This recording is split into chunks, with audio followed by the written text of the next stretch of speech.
తెరవలి sisters channel కి స్వాగతం.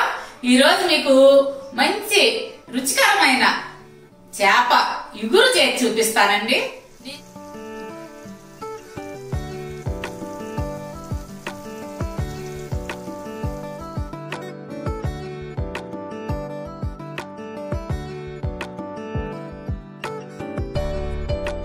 నేను చెప్పినట్టే చేసి తిని చూడండి, చాలా టేస్టీగా ఉంటది. చేప వచ్చేసరికి పులుసు ఫ్రైయే కాదండి, ఇగురు కూడా చాలా రుచిగా ఉంటది. ఆ ఇగురు అనేది ప్రత్యేకంగా కొరమేనుతో చేసుకుంటేనే రుచి. అండి బొచ్చి అని చాలా రకాలు ఉంటాయండి, అవైతే పులుసు కూరలకు బాగుంటాయి. కొరమేను ఫ్రైకి ఇగురికి చాలా టేస్ట్ వస్తుంది. ఏ విధంగా చేస్తానో అదే విధంగా చేసుకుని ఒకసారి ట్రై చేయండి. తిని చూసి ఎలా వచ్చిందో నాకు కామెంట్స్ లో చెప్పండి. ముందుగా కావాల్సింది కొరమేను చేపలు. ఇవి శుభ్రంగా క్లీన్ చేసి తెప్పించుకున్న చేపలు. అందులో 1 స్పూన్ ఉప్పు, కొంచెం నిమ్మరసం, ముక్కల మునగ, పుల్ల మజ్జిగ. ఇవి పోసి 10 నిమిషాలు అట్లా ఉంచేద్దాము. తర్వాత 4-5 సార్లు బాగా శుభ్రంగా కడిగి పెట్టుకుందాం. ఈ మజ్జిగ ఈ నిమ్మరసం వేయటం వల్ల నీచు వాసన పోతుందన్నమాట. చేపలు అస్సలు స్మెల్ అనేది లేకుండా బాగా ఫ్రెష్ గా బాగుంటాయి. నీట్ గా క్లీన్ చేసి పెట్టుకున్న చేపల్లో 1 స్పూను ఆయిల్, 1/2 స్పూను కారం, మామూలు కారం అండి, ప్లెయిన్ కారం, సాంబార్ కారం వాడద్దు, 1/2 స్పూను ఉప్పు. మీరు ఉప్పు కారాలు మీ టేస్ట్ ని బట్టి వేసుకోండి. ఇందులో మాత్రం కొంచెం వేయండి ఇప్పుడు నేను చెప్పిన కొలతలతో. 1/2 టీ స్పూన్ పసుపు. ఇవన్నీ కలిపి పక్కన పెట్టుకుందాం. ఇలా బాగా కలుపుకొని ఇలా ముందుగా ఇవి కలపటం వల్ల చేపలకి బాగా ఈ ఉప్పు కారాలు పట్టి చప్పదనం లేకుండా ఉంటాయి చేప.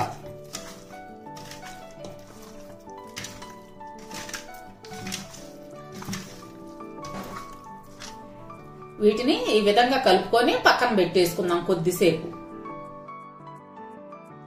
ఇప్పుడు స్టవ్ వెలిగించి స్టవ్ మీద చేపలు సట్టి పెట్టుకొని అందులో తగినంత ఆయిల్ మీ ఇష్టాన్ని బట్టి వేసుకోండి.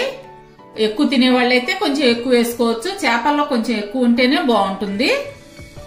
అందులో 4 లవంగాలు, చిన్నవి దాల్చిన చెక్క 3, కొంచెం కరివేపాకు,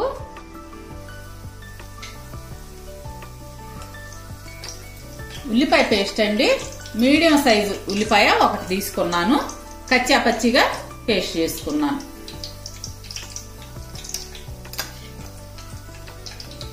ఆ పేస్ట్ వేసి దోరగా వేగనిద్దాం.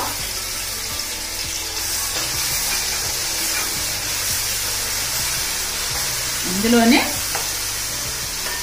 1 స్పూన్ నిండుగా అల్లం వెల్లుల్లి పేస్టు. మీడియం ఫ్లేమ్ పెట్టుకొని పచ్చివాసన పోయే వరకు వేయించుకుందాం. కొంచెం వేగిన తర్వాత 1/2 టీ స్పూన్ పసుపు,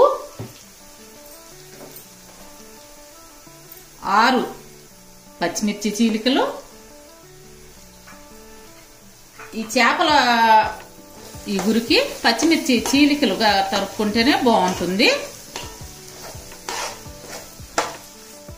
అందులోనే టమాటా గుజ్జు, 2 టమాటాలు ఈ సైజు తీసుకొని మెత్తగా గుజ్జు చేసి పెట్టుకున్నాను, అది వేయాలి.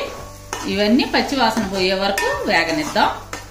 ఈ ఉల్లిపాయ పేస్ట్ పచ్చివాసన పోయిన తర్వాత తగినంత ఉప్పు చూసి వేసుకోండి అమ్మా. ఇందాక చేప ముక్కల్లో కలిపాం కదా, ఉప్పు కారాలు చూసి వేసుకోండి. కారం. ఇప్పుడు కొద్దిసేపు అలా 1 నిమిషం వేగనిద్దాం. ఈ కారం పచ్చివాసన పోవటం కోసం 1 నిమిషం వేగనిద్దాం. ఇప్పుడు కారం కూడా వేగిన తర్వాత ఇందాక కలిపి పెట్టుకున్న అంటే అర్ధగంట ముందు కలిపి పెట్టుకున్న ఫిష్ ముక్కలు వేద్దాం.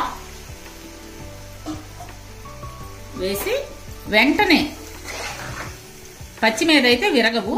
కలిపిన తర్వాత ఒక ముక్కకి ఒక ముక్క తగలకుండా ఇలా సర్దుకోవాలి.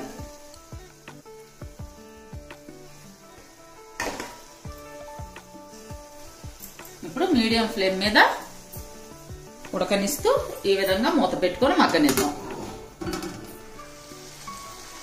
ఇప్పుడు ఆ గిన్నెలో కొంచెం వాటర్ వేసి ఈ చేప ముక్కల మీద పోయాలి. ఈ టైంలోనే ఉప్పు కారాలు చూసుకోండి. ఏదన్నా ఉప్పు అవసరమైందనుకోండి ఇప్పుడైతే వేసుకోవచ్చు, కలిసిద్ది. మీరు గంటి పెట్టకుండా ఈ విధంగా ముక్కల్ని కలబెట్టుకోవాలి.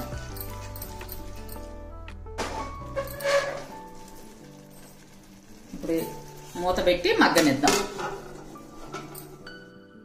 ఇప్పుడు మూత తీసి చూద్దాం. అదిగోండి ఆల్మోస్ట్ అయిపోయింది కర్రీ. ఇంకొకసారి ఈ విధంగా కలుపుకొని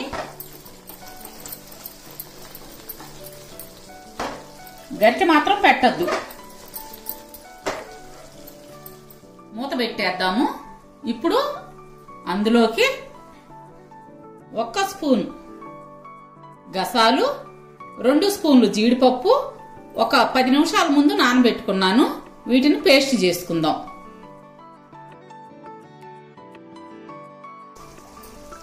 మిక్సీ పట్టుకున్న జీడిపప్పు గసాల పేస్ట్ అందులో వేసి 1/2 టీ స్పూన్ గరం మసాలా,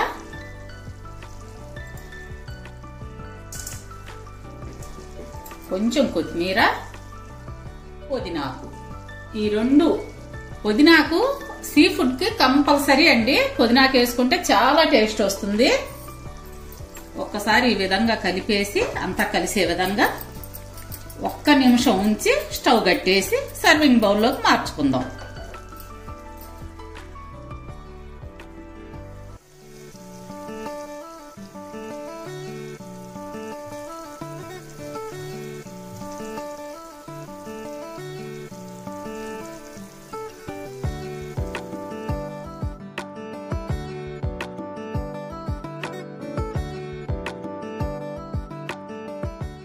ఇదిగోండి కొరమైన ఇగురు రెడీ అయిపోయింది. నేను చెప్పిన విధంగానే తయారు చేసుకోండి. ఈ చేప కూర ఏదైనా సరేనండి, వండిన తర్వాత వేరే గిన్నెలోకి మార్చుకోవాలనుకోండి, వండినమ్మటే మాత్రం కదిలించొద్దు. అసలు బాగా ఆరిపోయిన తర్వాత 1 గంట గడిచిన తర్వాతే వేరే గిన్నెలోకి మార్చుకోండి. ఎందుకంటే వేడి మీద మనం గరిటె పెట్టామనుకోండి అసలు మెత్తగా పప్పు అయినట్టు అయిపోద్ది. అందుకని వెంటనే మాత్రం గరిటె పెట్టద్దు. వండేటప్పుడు కూడా గరిట అస్సలు వాడకండి.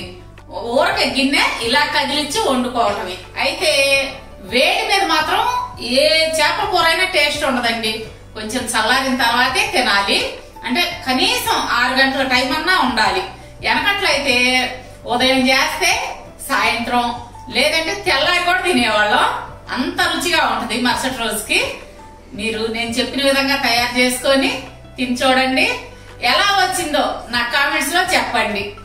మా వీడియోస్ మీకు నచ్చినట్లయితే లైక్ చేయండి, షేర్ చేయండి. అలాగే కొత్త వాళ్ళు ఎవరైనా ఉంటే తప్పకుండా సబ్స్క్రైబ్ చేసుకోండి. మీ బంధువులకి మీ ఫ్రెండ్స్ కి ఫార్వర్డ్ చేయండి. రేపు మరొక మంచి వీడియోతో మీ ముందుకు వస్తాము. అప్పటి వరకు బాయ్.